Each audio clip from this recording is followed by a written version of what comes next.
What's up YouTube, welcome back to the channel. In today's video we have the Injora buggy build on the bench, and I also want to give a shout out to Injora for sponsoring this video because they sent out this awesome servo kit. So this kit is sold on their website for $20 and it's probably the best deal you can find for a servo for the 24s. So first included is the EMax analog servo.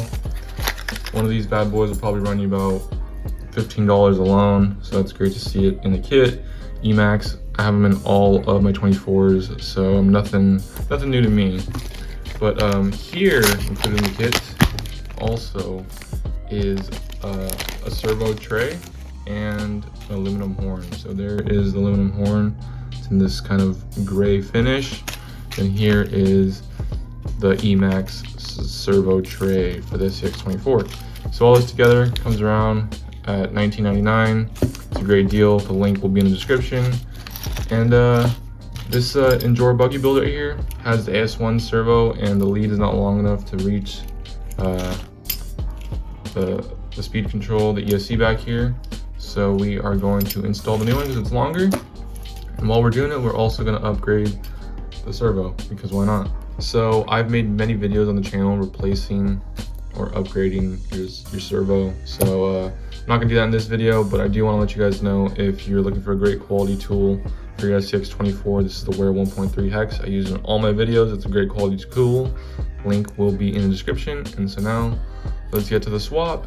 So here is the AS1 stock servo on the left, and here is the EMax analog on the right. Just by looking at it, you can see the case on the EMax is metal. The case over here is plastic. This one is really light. It has a servo saver on it, so if you're a beginner, you won't burn out your servo so quickly. This one has, I believe they're metal gears, and there's two versions. There's an analog and a digital. I hear the digital is more powerful, but the analog will do great compared to the stock one. And so with this longer lead right here, we'll be able to run it inside the cab of the chassis compared to how short it is over here on the stock one. So when removing your stock ESC tray, there's 4 screws you need to remove. There's 2 right here on the diff cover up front, and there's going to be 2 because my links are 4 link now for each top link up front. And so you remove those 4 and you can kind of just pop it out. And so here is the stock servo tray, and here is the Injora aluminum one. So it's pretty much the same thing. It doesn't have this little piece of backing right here, which you need to remove to run the EMax servo. You can just snip it here in the corner and run the wire right through this section. But since the kit was so cheap and it includes this aluminum tray, why not? So it's pretty simple.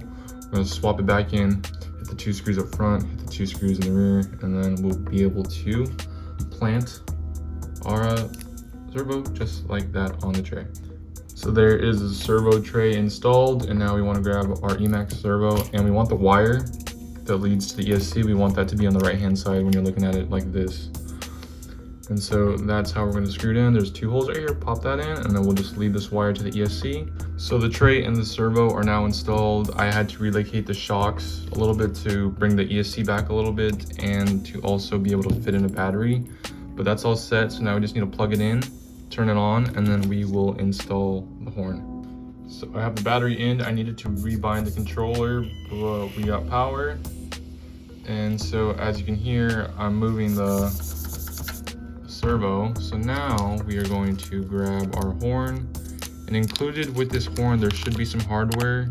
Yep, here it is. It's a little bit different, so it's kind of has a fatter head, but we're going to install this onto the servo. So we have everything centered up, and then we are going to grab this little arm from the stock one.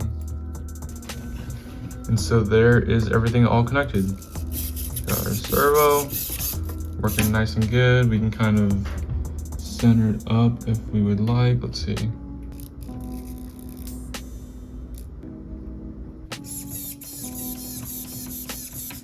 Definitely hear the upgraded power from the stock servo. So there it is installed.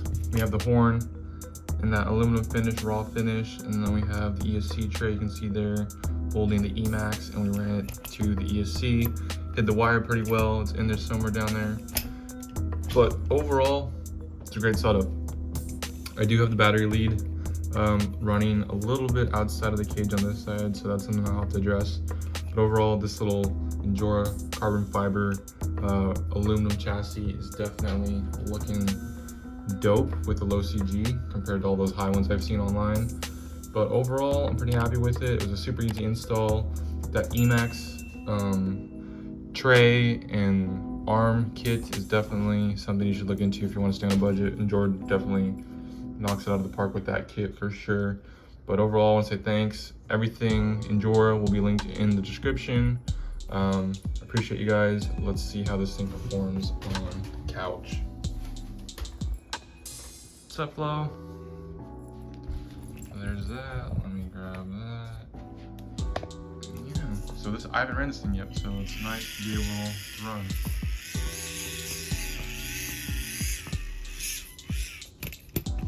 Yeah, I figured that would be kind of an issue. This looks a little bit too steep right here.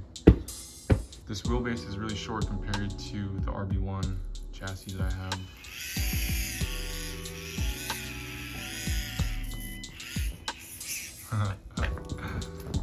What's up, Flo? Let's see if we can connect this right here. Let's see, one more time.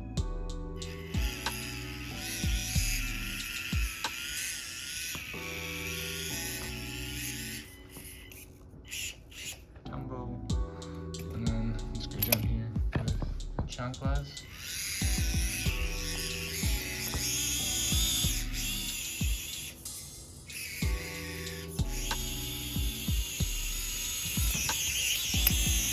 So yeah, there it is, guys. Thanks for watching. Thanks for subscribing. I will see you guys in the next video.